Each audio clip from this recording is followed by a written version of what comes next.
Aboluganda n'emikwano mugamba mutya Yesu yebazebwe amanyanze Godfrey tumwebaze ambabuuzaako muli mutya. Tugenda kubanga tukola enkola empya ngenda kubanga nsinga okubaweereza audio then wali ebbali nga bwe mulaba ebifaananyi ebitambula. Waliwo ebintu bingi ebadde bitambula naddala nga bikwatagana kwawukana kwa Pastor Aloysius Bujingo, Managing Director wa Salt Media Group of Companies, then ne Susan Makula mchala we. Kati banji made moina information nga nfu nga mulinze okuwulira kiki ekigenda okuva mu kamaka Pastor Bujingo. Olunaku olwaleero Sunday ng'ennaku z'omwezi ezaleero oyinza okubanga olabye video nga bayiseewo ennaku naye nga olunaku olwa Sunday yasobodde okubanga asinziira ku kituuti n'ayanukula bonna ba bloggers abadde balowooza nti bye abadde batambuza bituufu. Waliwo omukulu gwe bayita Romantic Mukiga yasooka okufulumya information eyo mumanyi bulungi ne Wasula amanyiwo ayitawo ku Mawanda Road manyiwo ebisigadde sijja byogera adeni omukulu gwe bayita Kakwenza Lukiraba Sheija oyo Kakwenza naye n'abibuukira n'alowooza nti bituufu ndowooza nerumbuye enaku zino rumbuye yasirika nga balowooza nabyo bituufu ne balowooza nti nabyo bituufu naye nga amazima ga Katonda mugulu bw'oba ng'oyagala kufuna information entuufu ebiseera ebisinga oba olina okulinda n'ofuna true information from the source. So olwaleero Pastor Aloysius Bujingo asinzidde mu kusaba okwa lunch hour n'alyoka yanukula ekisooka ebigambo bye ngenda kubanga mbawaawo ka video awo okalabe kasooke tulabaako. Yategeezeza nti ye tali dyawukana tasobola kwawukana tali kigeeza tekimugiranga ku bwongo tali kirowoozaako okwawukana n'omukyala ari very integrity ari so special ari so unique obwongo bulowooleza waggulu nnyo nga Susan Makula ne baawukana. Ekyo tekiriiyo. Ekyokubiri kati abantu mubadde mwagala kumutta ne mukuba amasasi Mukama Katonda namuyamba n'asigala nga waali ne atafa kati ne mugamba bana tukoze tutya omusajja nga atulemeddeko kozi kamuyite mu bigambo musobole okubanga mumukuba ekyo nakyo kigaanye. Ekyokusatu nga mugamba n'omusajja agenda kuzimba ekkanisa okusinziira ku plan gye tulaba nga mwagala mumusaanyeewo nabyo bigaanye.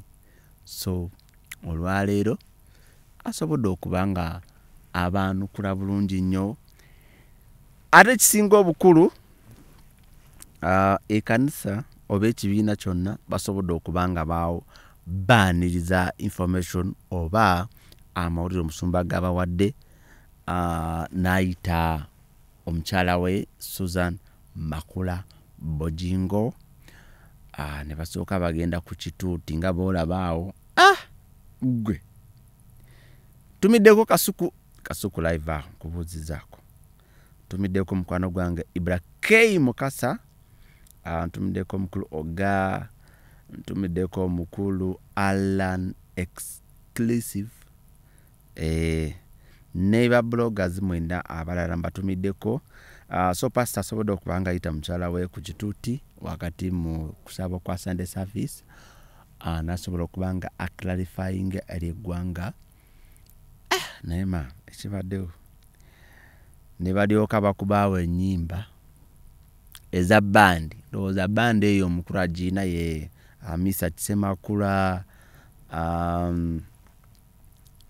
Dr. T then omukulu agenda kubeera n'ekivuru Haruna Mubiru n'abalala ne bakubeeza ennyimba eza Juliana Irene Mubiru eza Love ne basooka basanyuka okubanga of course social media esobola okutambuza ebintu mu bwangu ne mulowooza bituufu naye era omuntu omugezi olinda n'ofuna information entuufu eva ku muntu omutuufu. So babadde balinze era this week kyemaye byebigenda okubanga bitambula kakati ebintu bino njagala bitwalemu ate n'okwegendereza abadde tukyali mu kwekalakaasa olwa corruption eri mu ggwanga kakati bano abalwanyisa corruption ng'amaze okulya akasente kaba kuva mu America ne bagamba nti katuleete ki ani akola amawulire mu ggwanga kozi katuleete Pastor Bujingu. Of course Pastor Bujingu n'ayingirawo ye newsmaker bagamba yayawukanye nani n'emakula ekyo ni kimu.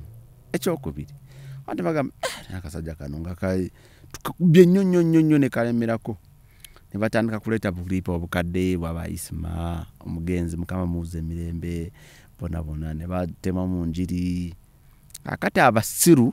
Even Bible talks about foolish people. Nti omusirusiru ne bw'omuteeka mu kino omusekula tasobola kuva mu busiru bwe. So ne batandika kuleeta ebyekisiru byonna mubikola. Pastor Bujingu n'akolaga nti ye ne Susan Makula kizibu nnyo okubaawula. Era leero alayidde. Kati breaking news eriwet. Pastor Bujingu alayidde ng'ali ku National Television Consort TV eva ku free to air paka ku DSTV internationally ate mu State House tevaako agenda kukuba Susan Makula embaga etabangawo mu ggwanga era naye kati bakyanoonya ekifo kubanga kololo watono nambole House of Prayer agijuza dda n'eboga ne bateeka ne screens wabweru kati banoonya tukolerewa munange kati kye baliko oba nakola street ne bagamba State Square tujuwambye then bagale street zona kyekiddako. So kati katubawe ebyokukola this week it's okay gende maaso n'okukola analysis eyammwe ebisigadde mukama ajjabba ku mabukuumi ate ffe tubagambe ekisooka most of you mulya which is okay. Social media esobola okubanga erina kyekusasula which is okay. Era kyovala pastor era yayogere n'agamba nti ye talina na lunaku n'ekirowoozo ekyokuba nti asiba omuntu yenna amwogerako ebikyamu.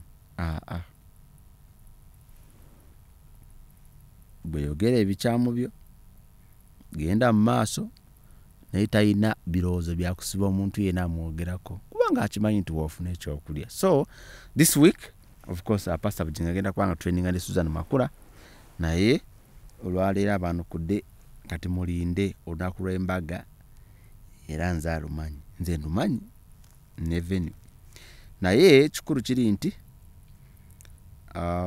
agenda kuba alangira olunaku lw'embaga naye era mu kusaba kuno kwenyini ng'oggyeko ebibye n'emukyala we ate baniriza n'okwagaliza Minister Honorable Minister for Youth and Children Affairs Dr. Baram Bargara Atenyi Sabavulu Minister waffe bamwagaliza amazaalibwa amalungi era ekkanisa eya House of Prayer Ministries International esobodde okubanga celebrating oba ejjaganya naye olunaku olwaleero olw'amazaalibwa ge naye minisita takula myaka 45 era ng'oggyeko biri ebyo bye muwulira n'ate ebirungi sobodde okubanga nange mbaddeyo mu service ne tujaganya olunaku olw'okubanga tujaguza amazaalibwa ga Honorable Minister Dr. Baram Bargara Atenyi okubanga aweze emyaka 45 ng'akyakulembera abavubuka akyayagala General MK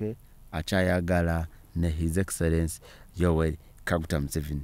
Ngenda kubanga mbaweereza part 2 tugenda kubanga tukola bwetyo nga tubawa audio then nga tubawa ebifaananyi wale bali musobole okubanga mulaba ki ekigenda mu maaso. Mukama abakuume amaanyi nze Godfrey Tumwebaze. Subscribe of course subscribe genda ku YouTube bono Tumwebaze Godfrey's post subscribinga likinga sharinga sobole okubanga mbawa information entuufu. Very soon ngenda kuba mbawa ebikwata ku mwana wa tata mwana wa daddy mbere bulungi mweraba.